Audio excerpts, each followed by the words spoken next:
우리 한번 따라해 보시겠습니다. 하나님은 사랑이심이라. 모든 인간은 생각하는 존재이기 때문에 사람마다 생각의 프레임, 즉 생각의 틀을 갖고 있습니다. 그래서 그 사람이 어떤 생각의 프레임을 갖고 있느냐에 따라서 각각 그 해석이 다를 수밖에 없는 것입니다. 예를 들어서 보수인가 진보인가, 또 공화당 쪽인가 민주당 쪽인가에 따라 생각의 프레임이 다르기 때문에 똑같은 문제인데도 불구하고 해석이 서로 다르지 않습니까? 어린아이가 갖는 생각의 프레임과 어른이 갖고 있는 생각의 프레임도 다릅니다. 한국인과 미국인이 갖고 있는 생각의 프레임도 서로 다르다는 것이죠. 이와 같은 논리에서 볼 때 예수를 믿는다는 것은 세상의 프레임이 아니라 하나님의 프레임으로 바뀌어지는 것임을 믿으시기 바랍니다. 예수님이 갈릴리 바다에서 평생 동안 고기를 잡으며 살고 있는 어부들에게 나타나셔서 하신 말씀, 이제 사람 낚는 어부가 되라 라고 하는 것은 바로 프레임의 변화를 일으켜 주시는 것이었습니다. 세상의 물질이나 명예 또는 권력이나 힘을 최우선으로 생각하고 살고 있는 사람들에게 너희 중에 누구든지 크고자 하는 자는 너희를 섬기는 자가 되고, 너희 중에 누구든지 으뜸이 되고자 하는 자는 모든 사람의 종이 되어야 하리라 라고 가르치신 것도 바로 프레임의 변화를 일으키는 것이었습니다. 그러니까 좋은 믿음 생활이라는 것은 세상의 프레임이 아니라 하나님의 프레임으로 살아가는 것을 의미하는 것입니다. 하나님의 이 생각의 틀 프레임 가운데서도 으뜸이 되는, 우리 모두가 결코 놓쳐서는 안 되는 프레임이 있습니다. 그것은 바로 하나님은 사랑이시라는 것입니다. 자, 오늘 본문 7절과 8절 말씀을 함께 읽어봅니다. 시작. 사랑하는 자들아, 우리가 서로 사랑하자. 사랑은 하나님께 속한 것이니 사랑하는 자마다 하나님으로부터 나서 하나님을 알고, 사랑하지 아니하는 자는 하나님을 알지 못하나니 이는 하나님은 사랑이심이라. 아멘. 왜 우리가 사랑의 생각이라고 하는 이 생각의 틀 프레임을 가져야 합니까? 성경이 말씀하는 것처럼 사랑하는 자는 하나님을 알게 되지만 이 사랑의 생각을 갖지 않고 있으면 하나님을 알지 못하고 하나님과 상관없는 자가 될 수밖에 없기 때문에 그렇습니다. 오늘 저는 여러분과 함께 하나님은 사랑이심이라 라는 제목으로 이 시대를 살고 있는 우리들에게 주시는 세 가지의 하나님 은혜를 함께 나누고자 합니다. 첫째, 사랑의 프레임으로 살아야 복되고 영광스러운 삶이 된다라는 것입니다.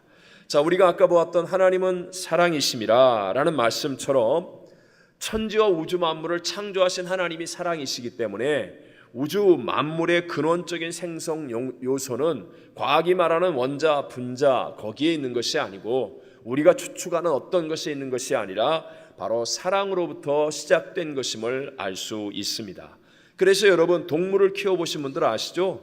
화초를 길러보신 분들 아시죠? 사랑으로 대하면 생동감이 있고 잘 자라지 않습니까? 반대로 똑같은 물을 주거나 똑같은 음식을 주는데도 사랑을 안 해주면 금방 비실비실해지고 뭔가 잘못되어지는 것을 느끼는 것입니다. 하나님의 형상과 모양대로 지음받은 우리 인간도 바로 사랑이 그 존재의 바탕인 것을 알 수 있습니다. 우리 흔히 부르는 노래 가사에도 나오죠. 사랑을 하면은 이뻐져요, 그렇게 얘기하지 않습니까? 맞죠? 아무리 비싼 화장품을 발라도 죄송합니다마는 원판 불변의 법칙. 그래서 애를 써도 잘 안 되는데, 근데 사랑을 하면 막 빛이 나고 생명이 넘쳐나고 이렇게 예뻐지는 건 느끼지 않습니까? 사랑하면 건강해지고 더 행복해지는 것입니다. 반대로 마음에 미움과 분노가 쌓여 보십시오. 아무리 산해진미 음식을 먹어도요, 배탈만 날 뿐이죠. 아무리 값비싼 보약을 먹어도요, 그것이 아무런 유익이 되지 않는다는 것이죠. 잠언서 15장 17절에 이렇게 말씀합니다. 시작. 채소를 먹으며 서로 사랑하는 것이 살찐 소를 먹으며 서로 미워하는 것보다 나으니라. 아멘.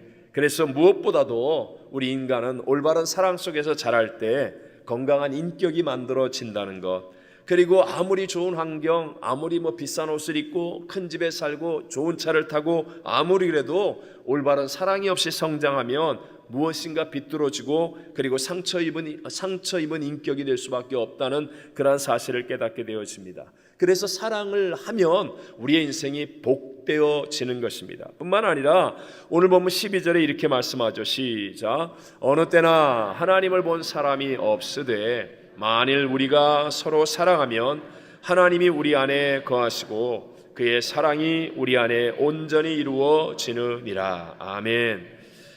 세상 사람들은 하나님을 잘 알지 못합니다. 그 영광을 체험할 길이 없다는 것이죠. 교회를 나오지 않는 사람들에게 어떻게 그리스도 예수를 믿는 결단으로 인도할 수가 있겠습니까? 그것은 바로 예수를 먼저 믿은 우리 그리스도인들의 삶 속에서 나타나는 사랑을 통해 우리가 서로 사랑하는 것을 통해 사람들의 마음이 하나님을 향하게 되고 움직여지게 되고 예수 그리스도를 향하여 문을 열어 결단하는 은혜가 있게 되는 것입니다. 그래서 서로 사랑하면 하나님의 영광이 나타나는 것이죠. 그래서 예수님께서도 제자들에게 이렇게 가르치고 말씀하셨습니다. 요한복음 13장 34절 35절 시작. 새 계명을 너희에게 주노니 서로 사랑하라. 내가 너희를 사랑한 것 같이 너희도 서로 사랑하라.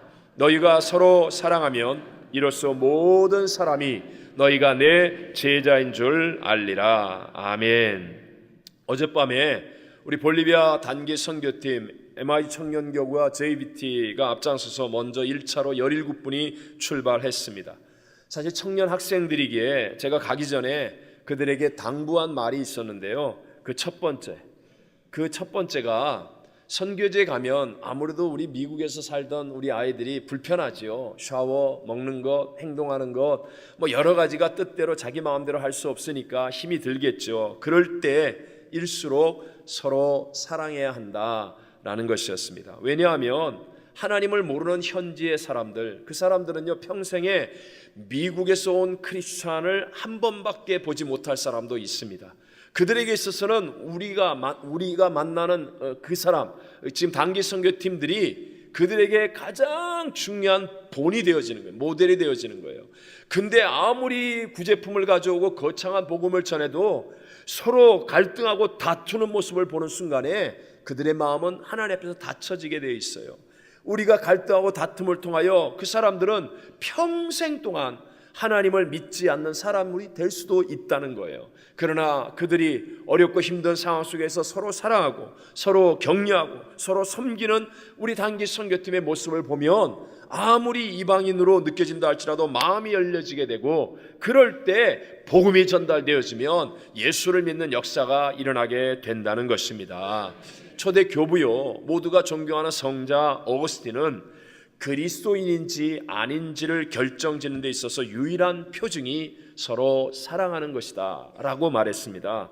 그가 이렇게 얘기합니다. 사랑만이 하나님의 자녀와 마귀의 자녀를 구별합니다.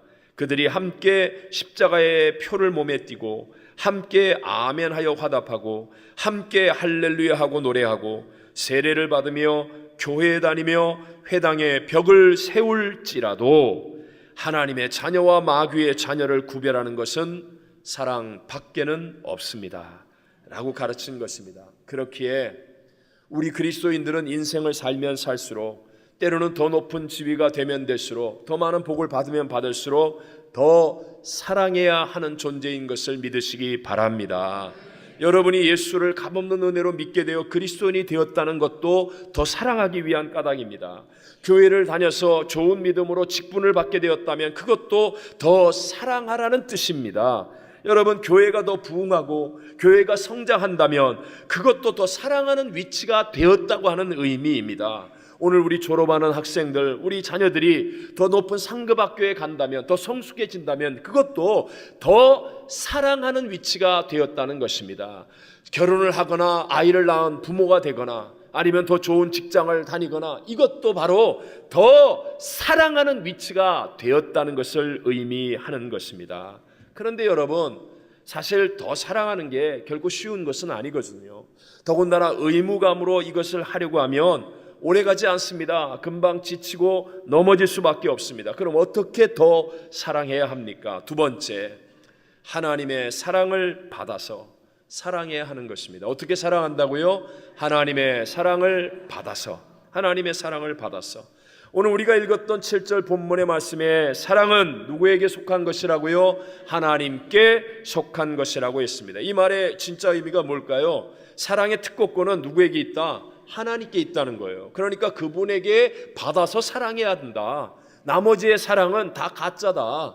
헛된 사랑, 목마른 사랑, 욕망의 사랑, 이 사라지는 사랑, 이 변질되는 사랑에 불과하다라는 그런 의미인 것입니다. 자, 10절을 읽어보겠습니다. 시작.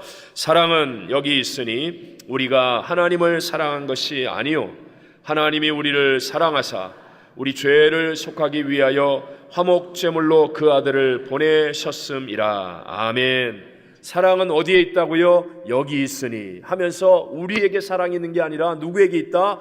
하나님에게 사랑이 있다라고 말합니다. 아주 옛날에는요, 사람들이 햇빛과 달빛이 다 스스로 비추는 빛인 줄로 알았던 시대가 있었습니다.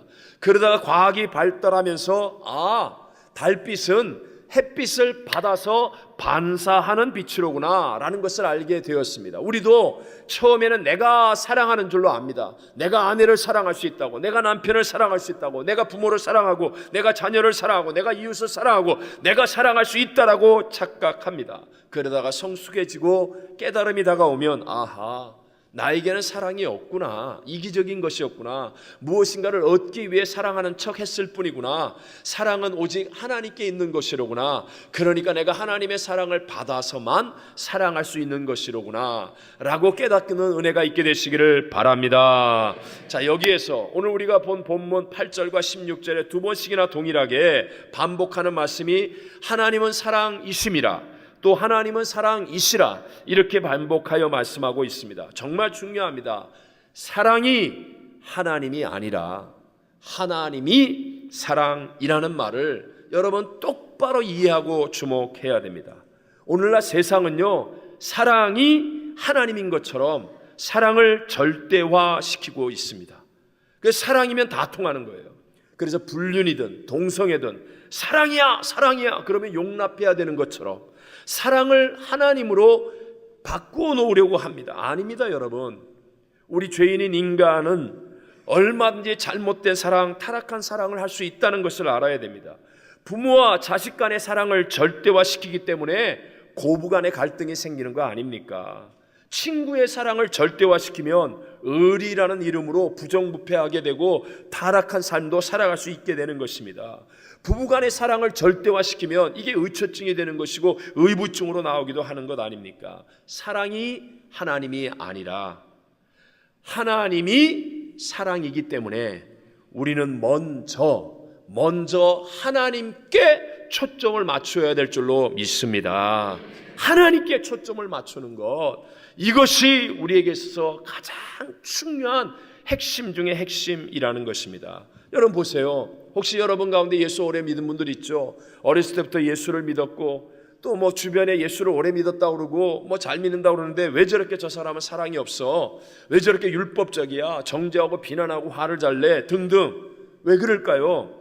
그것은 초점이 어긋나 있기 때문에 그렇습니다. 초점이 하나님께 있어야만 사랑은 가능합니다. 모든 것의 주인이신 하나님, 즉 사랑의 근원이신 하나님, 그 하나님께 초점을 두지 않고 교회를 오래 다니다 보면 어떻게 돼요? 내가 다 알잖아요. 그러니까 하나님께 초점을 안 두고 내가 알아서 하는 거예요. 업적이 생기지 않았습니까? 자랑거리가 생기지 않습니까? 그런 순간에 하나님께 초점을 두지 않고 내 업적에다가, 내 위치에다가, 내 고난에다가, 내 힘에다가, 엉뚱한 데다가 초점을 빼앗겨버리고 마는 것입니다. 또 내가 알고 있는 율법에다가 초점을 옮겨두고 마는 것입니다. 율법은 사람들이 반드시 해야 할 것들이 무엇인지를 말해주지만 은혜, 사랑이라는 것은요, 하나님께서 이미 다 이루어 놓으신 것을 말해줍니다. 율법은 그러니까 자기가 행한 것에다가 초점을 맞추는 거예요. 항상 내가 중심이 되어서 내가 하나님께 무엇인가를 하고 있고 보이고 있고 나타내려고 하는 것입니다. 그러나 사랑, 은혜라는 것은요, 하나님께 초점이 맞춰진, 즉 하나님이 중심이 되어서 하나님이 내게 어떤 분인가, 하나님이 나를 위해 행하신 것이 무엇인가, 하나님께 초점을 두는 삶이 되어지는 줄로 믿습니다.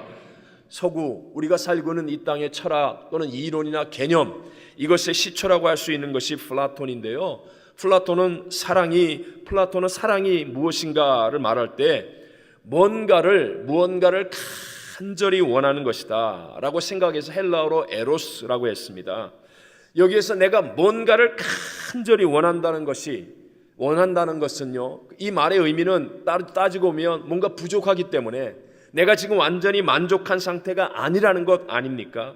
그런 논리에서 하나님은 완전하신 분이신데, 아니 뭔가 부족해서 간절히 찾는 그 사랑이 하나님이다, 하나님이 그런 사랑이다, 이건 맞지 않는 말이다, 이렇게 생각을 하는 거예요. 그래서 이렇게 생각하는 사람들은 초점을 하나님께 두지 않고 자기의 노력으로 사랑을 이루고 또는 완벽해지려고 하는 것입니다. 그래서 이런 사람들은요, 이런 철학, 이런 개념, 이런 이론들이 알지 못하게 내 안에 자리를 잡고 있는 사람들은요, 교회 와가지고 사랑이니 은혜니 이런 말을 들으면 뭔가 어리석어 보입니다. 부정적인 생각이 드는 거예요. 자기들은 항상 죄 짓고 나서 교회 와가지고 뭐 사랑, 은혜 이런 소리나 하고 말이야.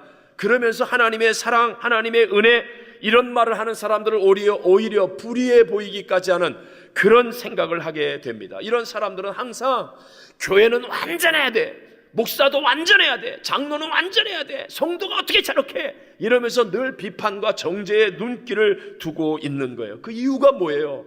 초점을 하나님께 두고 있지 않기 때문에, 초점을 하나님께 두지 않기 때문에 하나님을 만나본 적이 없는 거예요.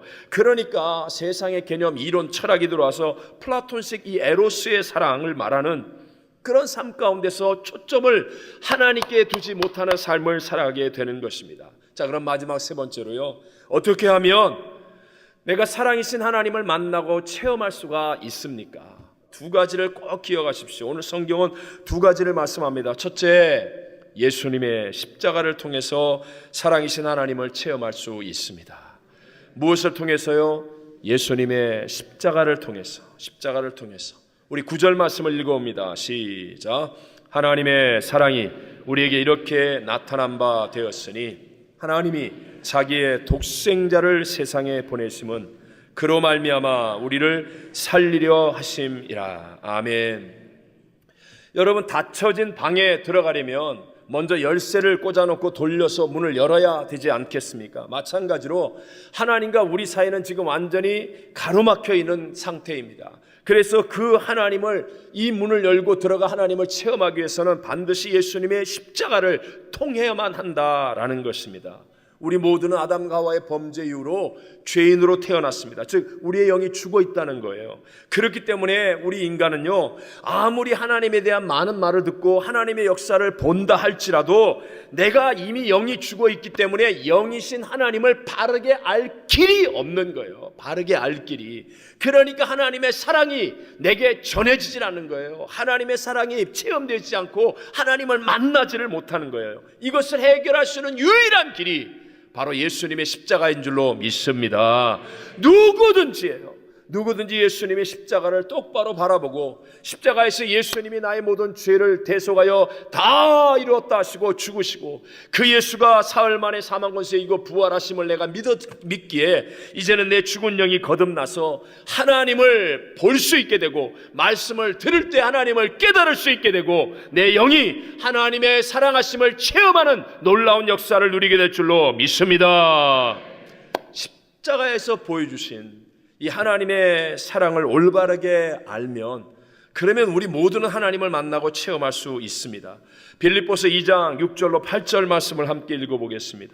시작. 그는 근본 하나님의 본체시나 하나님과 동등됨을 취할 것으로 여기지 아니하시고 오히려 자기를 비워 종의 형체를 가지사 사람들과 같이 되셨고 사람의 모양으로 나타나사 자기를 낮추시고 죽기까지 복종하셨으니 곧 십자가에 죽으심이라. 아멘.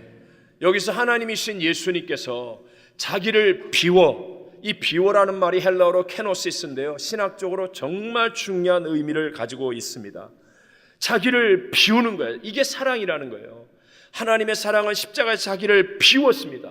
그래서 인간과 같이 되었다는 거예요. 교만은 어떤 거예요? 반대의 교만은 없는 것도 있는 것처럼 하지 않습니까? 힘을 가진 것처럼 막 누리고 다스리고 부리려고 하고. 그러나 하나님의 사랑은 자기를 비워, 케노시스예요. 예수님은 하나님의 본체였습니다. 그런데 자기를 비우셔서 십자가에서 죽으심으로 인간의 모든 것과 함께 하실 수 있는 분이 되셨습니다.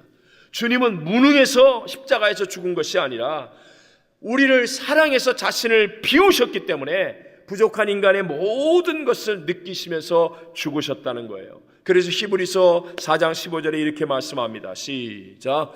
우리에게 있는 대제사장이 누구예요? 예수 그리스도 아닙니까? 계속 우리의 연약함을 동정하지 못하실 리가 아니요 모든 일에 우리와 똑같이 시험을 받으시니로되 죄는 없으시니라. 아멘. 여러분, 하나님이신 예수님이 자기를 비우셨어요.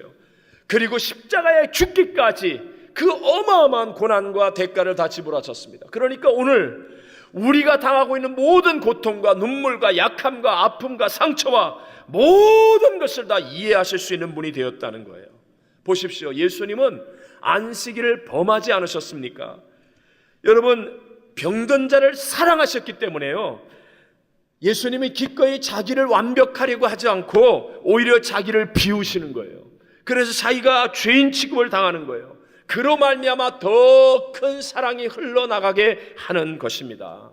제가 한번 설명을 위해서요, 안 가봤지만 우리 아는 상식으로 감옥에는 교도관은요, 예를 들어 밥을 먹을 때 완벽을 추구해서 식사 시간을 정확하게 지키게 합니다. 몇 시 땡 그럼 밥 먹고 땡 그러면 밥 끝. 그러나 어머니는요, 완벽을 추구하지 않습니다.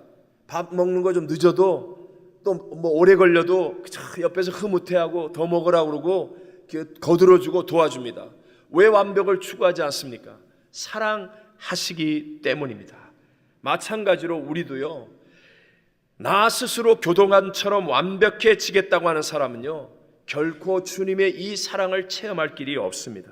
어머니처럼 우리가 다른 사람의 허물과 세상의 악함을 보면서도 주님 앞에서 자기를 비우는 자가 되어지면, 그럼 놀랍게도 십자가에 하나님의 사랑과 부유하심이 내 안에 흘러 넘쳐나는 그 은혜를 체험하게 될 줄로 믿습니다. 십자가는 바로 그것입니다.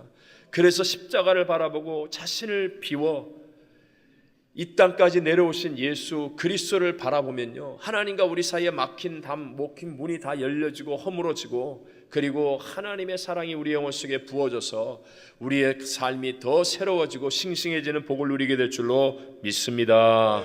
두 번째, 마지막으로 성령을 통해서 하나님의 사랑을 체험할 수 있다는 것입니다. 무엇을 통해서요? 성령을 통해서. 우리 함께 본문 13절로 15절 말씀을 읽어보겠습니다. 시작. 그의 성령을 우리에게 주심으로 우리가 그 안에 거하고 그가 우리 안에 거하시는 줄을 아느니라. 아버지가 아들을 세상의 구주로 보내신 것을 우리가 보았고 또 증언하노니 누구든지 예수를 하나님의 아들이라 시인하면 하나님이 그의 안에 거하시고 그도 하나님 안에 거하느니라. 아멘. 성령을 우리에게 주셔서 우리로 하여금 우리가 하나님 안에 거함과 또 예수 그리스도가 하나님의 아들이심과 이 모든 진리를 깨닫게 해주신다는 거예요. 우리도 그렇지 않습니까? 내 힘으로 다 해결하지 못할 때는 누군가의 도움을 받습니다. 전문가의 도움을 받기도 합니다. 육신의 호흡이 안 될 때는 산소호흡기를 끼고 호흡의 도움을 받기도 합니다. 영양분이 부족하면 영양제 주사를 맞기도 하지요. 이처럼 우리가 영적으로요, 내가 알 수 없는 진리가 너무나 많습니다. 또 내 마음이 다치고 상할 때도 있습니다. 내 힘으로 감당하기 어려운 문제나 대적을 만날 때도 있습니다. 내 생각과 판단이 흐려질 때도 있습니다. 그럴 때 어떤 상황, 어떤 시간이라 할지라도 성령 하나님은 우리를 도우셔서 진리의 길로 인도해 주시는 분인 줄로 믿습니다. 그래서 그 성령님 앞에 마음의 문이 열린 사람이 되어져야 한다는 것입니다. 한 자매님의 실제 간증입니다. 이 자매님이 병든 시어머님을 모시고 오랫동안 정성으로 이렇게 잘 섬기며 살고 있었습니다. 대소변도 갈아드리고 목욕도 시켜드리고 음식도 먹여드리는 그 힘든 일, 그래서 막 팔이 신경통이 나고 그럴 정도로 말하자면 고난 같은 일을 수년 동안을 감당해 왔습니다. 사람들은 그 자매를 효부라고 칭찬했습니다. 이 자매는 어렸을 때부터 교회 생활을 했거든요. 그러니까 하기는 하는데 근데 세월이 지날수록 마음에 상함이 다가옵니다. 그리고 시어머니에 대한 엉뚱한 생각이 떠오르기 시작합니다. 왜냐하면 교회를 다니긴 했지만 사실은 형식적인 신앙 생활을 해오고 있었기 때문입니다. 그러다가 어느 날 정말 우연히 교회 부흥회에 참석했다가 이 자매님이 하나님의 말씀의 은혜를 받고 그날 밤 기도 중에 성령 세례를 경험하게 되었습니다. 그리고 늦게까지 회개하고 방언 기도를 하면서 하나님 앞에 간절히 기도하는데요, 그 기도를 통하여 정말 십자가의 하나님의 사랑, 하나님의 은혜가 마음과 영혼이 가득히 채워지게 된 것입니다. 다음 날이었습니다. 여느 때와 같이 시어머니에게 밥상을 만들어서 그 밥을 떠 먹여 드리는데 거의 병상에 누워서 힘들어하는 그 시어머니가 정말 들릴 듯 말듯 가느다란 목소리로 음성으로 이렇게 말합니다. 얘야, 오늘은 내 눈빛이 다르구나. 그 자매의 마음속에 하나님의 사랑이 보이지 않았지만, 그리고 손에 잡히진 않았지만, 느껴지진 않았지만 성령을 통하여 하나님의 사랑이 부어지니까요, 똑같은 일을 행하는데 그의 눈빛에, 그의 손짓에, 그의 삶과 행동 속에 하나님의 사랑이 흘러 넘쳐나게 된 줄로 믿습니다. 여러분들도 정말 누구에게 하소연하지 못하는 답답한 마음을 가지고 살 때가 있지 않습니까? 도움을 청할 길이 없는 태산 같은 문제가 짓누를 때가 있습니다. 고백하지 못한 정말 한숨 쉬는 답답한 일들이 우리의 삶에 있습니다. 내 힘으로 어찌할 수 없을 것 같은 그런 문제들이 있습니다. 그래서 알게 모르게 내 마음이 병들어가고 어두워져가고 그리고 한숨 짓고 눈물 짓고 있습니다. 그러나 여러분, 남편도 못 도와주고 아내도 못 도와주고 부모도 못 도와주고 친구도 못 도와주고 세상 누구도 못 도와주지만 성령 하나님이 역사하시면요, 우리의 영혼 속에 하나님의 사랑과 은혜로 부어지게 될 줄로 믿습니다. 새 역사가 일어나게 될 줄로 믿습니다. 하나님은 하실 수 있는 줄로 믿습니다. 성령 하나님의 은혜가 임하면 어떤 벽도 허물어집니다. 성령 하나님의 역사가 일어나면요, 모든 문제에서 해방되는 기적이 일어납니다. 성령 하나님이 임하시기 시작하면요, 어떤 억압과 고통으로부터 자유함을 누리게 될 줄로 믿습니다. 하늘의 기쁨과 소망, 새 역사가 반드시 일어나게 되더라는 것입니다. 성령 하나님을 체험하지 않으면 에이, 무슨 성령 하나님이 날 도와줘, 성령 하나님도 이 문제는 안 될 거야, 이따위 착각을 하고 있죠. 그러나 체험하십시오. 간절히 구하십시오. 성령으로 충만해지십시오. 반드시 합력하여 선이 되고 놀라운 하나님의 사랑 속에 나도 살고 다른 사람을 살리는 축복의 통로가 되어질 줄로 믿습니다. 십자가와 성령으로 하나님의 사랑을 체험하는 것입니다. 그러면 우리의 삶의 이 프레임, 생각의 틀이 변화됩니다. 참된 믿음이 되려면 하나님은 사랑이시라는 이 새로운 하나님의 프레임이 확실해져야 합니다. 저와 여러분, 삶의 모든 부분이 사랑이신 하나님으로 인하여서 복되고 영광스럽게 되시기를 주님의 이름으로 축원합니다.